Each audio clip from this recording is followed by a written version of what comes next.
और आज की सबसे बड़ी तस्वीर सामने आएगी पश्चिम बंगाल से, क्योंकि शुभेंदु अधिकारी बनेंगे पश्चिम बंगाल के पहले बीजेपी के मुख्यमंत्री। आज शुभेंदु अधिकारी लेंगे सीएम पद की शपथ। ब्रिगेड ग्राउंड में शपथ ग्रहण समारोह का आयोजन किया जाएगा। आज सुबह 11 बजे सीएम पद की शपथ लेंगे शुभेंदु अधिकारी, जिसमें प्रधानमंत्री मोदी, अमित शाह समेत 20 राज्यों के सीएम शामिल होने वाले हैं। तो ये समझिए कि आज इतिहास रचा जाएगा। पश्चिम बंगाल में पहली बार भारतीय जनता पार्टी की सरकार और उसकी कमान संभालते हुए उसकी सत्ता पर काबिज होते हुए नजर आएंगे शुभेंदु अधिकारी। शपथ से शक्ति प्रदर्शन जाहिर है। शुभेंदु का राज्याभिषेक होगा, प्रधानमंत्री मौजूद होंगे, दिग्गजों का जमावड़ा होगा, कार्यकर्ताओं का जोश यहां पर साफ तौर पर हाई दिखाई दे रहा है। तो कौन कौन से खास मेहमान हैं आपको हम लगातार बता रहे हैं। प्रधानमंत्री मौजूद होंगे, गृह मंत्री की मौजूदगी पश्चिम बंगाल में ही है। पर्यवेक्षक के रूप में वो पहुंचे थे, कल ही उन्होंने नाम का ऐलान किया शुभेंदु अधिकारी के। इसी के साथ में बीजेपी के अध्यक्ष नितिन नवीन मौजूद होंगे, बीजेपी शासित राज्यों के सीएम मौजूद होंगे, एनडीए शासित राज्यों के जो मुख्यमंत्री हैं वो शामिल होंगे और केंद्रीय मंत्री और सांसद भी मौजूद रहेंगे। यानी कि आज के इस शपथ ग्रहण को बेहद भव्य बनाने की जो कोशिशें हैं वो यहां पर रहेंगी। जाहिर है भारतीय जनता पार्टी के लिए आज एक बहुत बड़ा दिन है। धनंजय मंडल लाइव हमारे साथ में जुड़ चुके हैं। धनंजय, शुभेंदु अधिकारी के घर के बाहर मौजूद थे अभी कुछ समय पहले, आप तस्वीरें आप दिखा रहे थे, सुरक्षा मुस्तैद है और शुभेंदु अधिकारी कुछ ही समय के बाद में निकलेंगे। हो सकता है उनकी कुछ मुलाकातें भी हों, लेकिन आज का दिन बेहद अहम, क्योंकि भारतीय जनता पार्टी की पहली बार पश्चिम बंगाल में सरकार। क्या कुछ भव्य तैयारी आप देख रहे हैं? जी बिल्कुल, देखिए मैं उनके घर के बाहर ही खड़ा हूँ और ये जो सुरक्षा है, एक तरह से पूरे डॉग स्क्वायर की बात करें या फिर जो सीआरपीएफ के जवानों, सेंट्रल फोर्स के जवानों, कलकत्ता पुलिस से भी अपने सुरक्षा व्यवस्था में तैनात कर दिया गया। हो सकता है कुछ विधायक उनसे मिलने के लिए आ जाए, जो उनके सलाहकार से बात करने से जो लग रहा है। नहीं तो इनका सीधा कार्यक्रम है कि 9:30-10 बजे यहाँ से निकलेंगे और सीधा ब्रिगेड ग्राउंड में पहुँचेंगे और वहाँ पे पोस्ट सेरेमनी 11 बजे होना है। प्रधानमंत्री मोदी का सबको आने का इंतजार है कि 9:30 से 10 बजे के बीच में वो पहुंचेंगे कोलकाता एयरपोर्ट पे।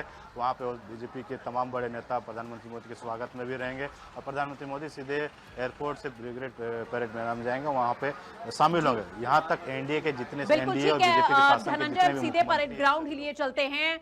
पॉलिटिकल एडिटर अदिति नागर हमारे साथ में जुड़ चुके हैं। अदिति, आज का दिन भारतीय जनता पार्टी के इतिहास में स्वर्णिम अक्षरों से लिखा जाएगा। आप वहीं पर मौजूद हैं, क्या कुछ तैयारियां देख पा रही हैं इस समय बंगाल में? पूरी रात से तैयारियां चल रही हैं। मैं सुबह 4 बजे से बंगाल की गलियों में घूम रही हूं और मैंने इतना जोश, क्योंकि मैं 10 दिन पहले भी यहाँ थी और 10 दिन बाद अब यहाँ आई हूँ, तो बिल्कुल बदला हुआ माहौल है। और जाहिर तौर पे मुझे कुछ देर के लिए ऐसा लगा सृष्टि कि मैं उत्तर प्रदेश की गलियों में घूम रही हूँ। जिस तरीके से जय श्री राम के नारे लग रहे थे, जिस तरीके से भगवा धारी कपड़ों में लोग घूम रहे थे, मुझे एक बार का लगा कि शायद मैं उत्तर प्रदेश, लखनऊ और बनारस और अलग अलग जगहों पर उत्तर प्रदेश की गलियों में हूँ।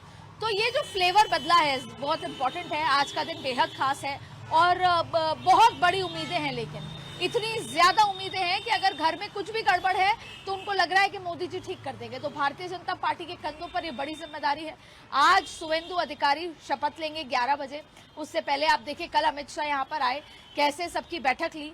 अभी एक खुशफुसाहट चल रही है कि क्या डिप्टी सीएम कौन होगा, कौन कौन से मंत्री, कौन कौन से पोर्टफोलियो, तमाम तरीके की बातों की हलचल यहाँ पर उस बीजेपी और टीएमसी दोनों के क्षेत्र में जबरदस्त तेज चल रही है। लेकिन सिक्योरिटी के कड़े इंतजाम हैं, right from the airport to Brigade Ground. और ये जो पूरा वीवीआईपी इलाका है, कल रात से मैं देख रही हूँ कि ना आप भीड़ में 3 से 4 लोग आप खड़े नहीं हो सकते। आज सुबह थोड़ी तब्दीली मैंने देखी है, लेकिन वो भी सिक्योरिटी के अंदर कि बड़ी संख्या में जो लोग हैं ब्रिगेड ग्राउंड पहुंच रहे हैं। ये सिर्फ कोलकाता के लोग नहीं है, ये पूरे बंगाल से बसें भरकर आ रही हैं और ये ब्रिगेड ग्राउंड पर पहुंच रहे हैं शपथ के लिए। इंतजार है और आप देखिए कि इतना खूबसूरत, अभी वहां पर हम गए तो नेटवर्क इशू था, इसलिए हम बाहर आके आपसे बात कर रहे हैं। इतना खूबसूरत मंच सजा है जिसमें आपको कोलकाता का सारा फ्लेवर नजर आएगा, सारा एसेंस आपको वहां का नजर आएगा। और सबसे इम्पोर्टेंट बात है कि वहां पे आपको माँ काली की तस्वीर भी नजर आएगी। तो वहां पे आपको कोलकाता की जो छोटी एक मिनी इंडिया की जो तस्वीर है वो मंच से नजर आएगी। बेहद खूबसूरत मंच सजा है, सिक्योरिटी के कड़े इंतजाम हैं, एयरपोर्ट पे कड़े इंतजाम थे। रास्तों में आज ऐसा लग रहा है जैसे पर्व है, उत्साह है लोगों के अंदर। और अब जाकर टीएमसी के लोग जो यहाँ पर पिछली बार मैं आई थी, मैं उन लोगों से मिली, फिर मैंने उनसे मुलाकात की तो अब लोग एनालाइज कर रहे हैं कि कहाँ गलती हो गई, कहाँ दीदी का पब्लिक कनेक्ट कट हो गया। तो जाहिर तौर पे वो सब भी तब्दीलियां देखने को मिल रही हैं। लेकिन आज तो जैसे कि हिंदू महापर्व मना रहे हैं और आज नरेंद्र मोदी का फिर इंतजार हो रहा है, वो सारी बातें यहाँ पर घूम रही हैं वीडियोज में कि मोदी ने कहा था कि मैं शपथ समारोह में आऊंगा, अमित शाह ने कहा था या अभिषेक बनर्जी ने कहा था कि अमित शाह आप 5 मई के बाद आके बताइएगा। तो ये तमाम बातें यहाँ पर घूम रही हैं। महिलाएं खुश हैं, सब लोग आज ऑरेंज साड़ी पहनकर, नहीं तो कोलकाता का फ्लेवर क्या है, व्हाइट और पाड़ की साड़ी, रेड बॉर्डर की साड़ी पहनकर घूमे जाते थे, लेकिन आज सब भगवा साड़ी में आपको नजर आ रहे हैं। तो ये है बदलाव, लेकिन बदलाव वो है जिससे बहुत ज्यादा उम्मीदें जुड़ी हैं और 45 दिन में लोग ऐसा मान रहे हैं कि सब बदल जाएगा। शायद भाषणों में कई बार ये कहा गया कि 45 दिन में पहली कैबिनेट में ये हो जाएगा।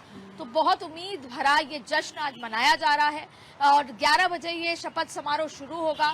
शुभेंदु अधिकारी ममता दीदी के बेहद करीबी, जिस दिन शुभेंदु अधिकारी को ये लगा कि 2011 की जीत को क्राफ्ट मैंने करा, लेकिन अब अभिषेक बनर्जी आगे होते नजर आए, जब आईपैक के प्रशांत किशोर आगे होते नजर आए, तो दिल टूटा शुभेंदु अधिकारी का।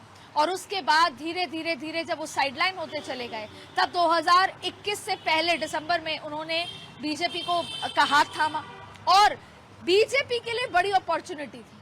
कई बार आप सिस्टम को बाहर से नहीं ढहा सकते, आपको सिस्टम के अंदर के व्यक्ति की जरूरत होती है जो सिस्टम को खोखला करे, और शायद शुभेंदु अधिकारी ने उस सिस्टम की जड़ों को हिलाने में बड़ा काम किया।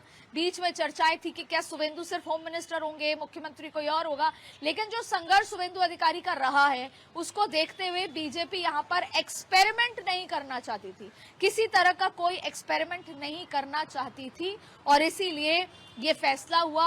और शुभेंदु अधिकारी को लेकर शायद विधायक दल की बैठक में किसी भी तरह की कोई डिस्क्रिपेंसी थी नहीं। अमित शाह ने यह कहा कि हमने एक राउंड में पूछा, फिर दूसरे राउंड में पूछा, यहाँ तक कि दूसरा नाम पूछा कि एक बार तो शुभेंदु अधिकारी, अगर फर्ज कीजिए को दूसरा नाम हो, तो वो नाम ही नहीं आया। और उसके बाद ये सहमति के साथ वो अनाउंस किया उन्होंने कि शुभेंदु अधिकारी विधायक दल के नेता होंगे, और आज शुभेंदु अधिकारी शपथ ले रहे हैं। बंगाल ने जो तय किया था, जो जनादेश दिया है, उसकी आज तस्वीर आपको उस मंच से नजर आएगी। तो सरकार जो बना ली है बीजेपी ने, ये काम खत्म नहीं हुआ, ये बड़े प्रोजेक्ट की शुरुआत है। अब ये देखना होगा कि बीजेपी अपनी पहली कैबिनेट की बैठक में, प्रधानमंत्री बता चुके हैं आयुष्मान योजना, इसके अलावा क्या कुछ करते हैं अगले 45 दिन में, क्योंकि न सिर्फ बंगाल की बल्कि पूरे देश की नजर बंगाल पर टिकी हुई है। बिल्कुल अदिति, जैसा आपने कहा कि अब एक नए प्रोजेक्ट की शुरुआत हो रही है और बंगाल की जनता ने अपना मत तो दे दिया है, अपना भरोसा दे दिया है, लेकिन अब सामने शुभेंदु अधिकारी की चुनौतियां बहुत होने वाली हैं। आने वाले 40 दिन 45 दिन का जो वादा यहां किया गया था, उसमें सबसे बड़े जो मुद्दे हैं वो खासतौर पर हिंसा को लेकर है, महिला सुरक्षा को लेकर है, बॉर्डर की सुरक्षा को लेकर है, जिसमें कहीं ना कहीं अब ग्राउंड स्तर पर बहुत तेजी के साथ काम करना पड़ेगा। क्योंकि जैसा पहले आपने कहा कि अब लोग ये सोच रहे हैं कि हमारे घर में जो भी समस्या है उसका समाधान सिर्फ और सिर्फ बीजेपी है और वो समाधान हमें त्वरित चाहिए। ये भी बंगाल की जनता की उम्मीदें रहेंगी, तो काम बहुत फास्ट करना होगा।